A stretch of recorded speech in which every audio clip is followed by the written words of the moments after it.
So, hello guys. Yes, this plant looks absolutely horrible. Gosh, look at her. She got shredded.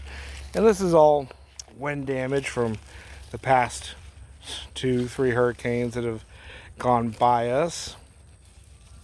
And of course, if you saw the heading on this, this is called Sweetcorn root, or Topi Tambo. It's a Calathea, and it's like allouia, or however you say it. I'll put the name there. But the amazing thing about this plant is it grows a rhizome, grows from a rhizome. Looks very much like a costa. You know what I mean? Those, is it hosta, costa? I think they're costas, aren't they? Or hostas. Looks very much like those. Nice lime green leaves on them. And it grows a rhizome, like a clumpy rounded thing. And then it sends down little storage tubercles in the fall. And they get anywhere from the size of a large marble to, if they're really happy and you've got a mature clump, they'll get as big as a nice chicken egg. And those little storage tubercles, when the plant dies back, you harvest the clump, because they grow a clump like this, you see, and then you pull off those little storage tubercles, okay? And they have a bit of a skin on them. You can either take a stiff brush or whatever and rub it on the brush and scrape off that skin, or you can put them in a jar and just shake them really hard and it rubs the skin off of them. And then you get some salted boiling water and you put them in the boiling water just for, a few minutes. And then you take them out and you slather them in butter and pepper, guys. OMGs. It is like the most nuttiest, sweet, corniest amazingness you have ever stuck in your hole. Your mouth hole, that is. Right? Okay, guys. Absolutely delicious. And unfortunately, these come out of South America, Amazonia there. They're pretty rare here in the U.S. And I don't know why. I know some of the, South American cultures and whatnot. I have a few regular customers that every year will take every single one of these that I have, the storage tubercles, and they love them. Their family comes and buys them, and they're really, really good tasting. I have to fight them for them because I want to eat some, you know. But anyway, this year has just been a little crazy, and unfortunately, I literally have like this clump and one next to it right here. That is it. We were really, really dry at the beginning of this year, and I normally harvest. I do pretty much just a single row of these. They're really easy to grow. They naturally go dormant during the fall, so they have no problem anywhere where it's cold because they're naturally dormant. And the rhizome can really dry out and be just fine. It stores fine that way. I actually dig them up and just store them in pots. And then they naturally start sprouting around April, going into May. And then they start forming their storage tubercles in the fall.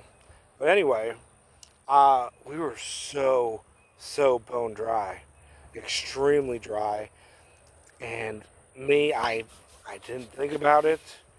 I left them in the ground and I lost 98% of my clumps. They just got dried out. The fire ants, we were so dry, the fire ants were looking for moisture. So the fire ants got in there and were eating the rhizomes. They do the same thing with my bananas. When we are really dry, the fire ants will, in search of moisture, will eat the rhizomes on the bananas and whatnot, and it kills them. So I gotta really keep an eye out. If I see a fire ant nest near a banana when we're dry, I've got to get rid of them because they're literally eating the corms and the rhizomes of my bananas and the sweetcorn root here. It's really bad. But anyway, I lost, 98%. And which isn't bad. I've got 2 nice big clumps here that survived. And I'm getting ready to, these aren't ready to go dormant yet. They've still got probably going into December before they'll go dormant because they were really, really late this year. We were so dry at the beginning, they didn't sprout until almost August naturally on their own, just because of the drought, which is a pretty interesting adaptation that they have. I'm sure when the Amazon is dry, they just sit there dormant waiting to sprout, you know what I mean? And yes, the point is, I just made a video a few hours ago about my Opuntia cactus, my variegated one, that I've grown for years. And unfortunately, the hurricane knocked over so much of what I was growing in. We were literally 1.5 feet, 2 feet of water in some places on the property. And, they fall over, that's fine, but they fall over and sit in water for 2 weeks. Yeah, stuff tends to rot, especially cactus. No matter how wet tolerant they are not going to sit there underwater. But just like the cactus, if you guys are interested in getting some of this, get a hold of me. And I really want to spread it around, because if I lose my growing material, I want to be able to come to one of you and say, hey, can I buy some sweetcorn root from you? Mine are all dead. And I'm really, really worried about losing this plant because it's extremely rare here in the U.S. They're actually really productive. And the leaves are great for wrapping food, if you want to wrap food on it, instead of using aluminum foil on your grill, guys. Which, you shouldn't use aluminum foil anyways, but if you want to wrap food or wrap potatoes, wrap meat, fish, stick it on the grill or even in your oven, use it as plates, guys. Banana leaves, sweet corn root leaves, they make great disposable plates. But anyway, these are super productive and super easy to grow. You can grow them in pots anywhere. They naturally go dormant in the winter, so you don't have to worry about them dying from the cold. And they produce a crop every year. If you give them really good soil, the tubercles, because that's what they are, they're literally storage. They're not roots because they don't grow from the tubercles. They're just literally food storage roots. And that's what keeps the plant alive when it's dormant. But don't worry, I take them off 100% every year, and the rhizome stays dormant, survives just fine. It's just an adaptation the plant has. I think it has to go a really long time being dormant, then it uses them.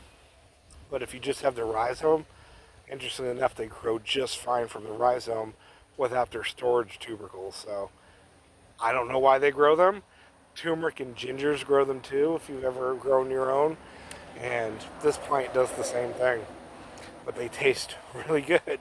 So, but anyway, this big clump like this right here, which has got maybe 30 stalks on it, this will give me easily 20, 25 pounds of the storage tubercles to eat, which is really awesome. And if you don't want to eat them right away, you just blanch them and you freeze them. They freeze really well. They stay nice and crunchy, and the flavor, like I said, is superb, guys. Literally sweet, corny, nutty, buttery deliciousness. Corny, and just really awesome plant to grow. They do really well in the pots. They can take full sun. They can take shade. They can take some flooding. They can take drying out, just not months of bone dry and then getting ants eating them to pieces. Don't want that happen. But again, I just am looking to spread these around, and you guys help me and help yourself. Grow more food, grow delicious plants. They look beautiful. These are beautiful. It's a nice hedge if you want to put them around a tree, if you want to grow them in pots on your patio or something. Gorgeous plants. And they send up flower spikes of nice white, beautiful flowers. Really pretty and easy to grow. I don't know what else I can go over again, but check out the description below and everything, guys. And you're helping me, and I am hopefully helping you. We're all growing food. We're all becoming more self-reliant, self-sustainable. And some of these things are so rare, delicious, beautiful, that more people should definitely grow them. This should be a commercial crop. It really should be, and it's not. If I had more land and property, guys, maybe you guys should help me do that. Let's get some land and grow these because there's nothing that bothers them.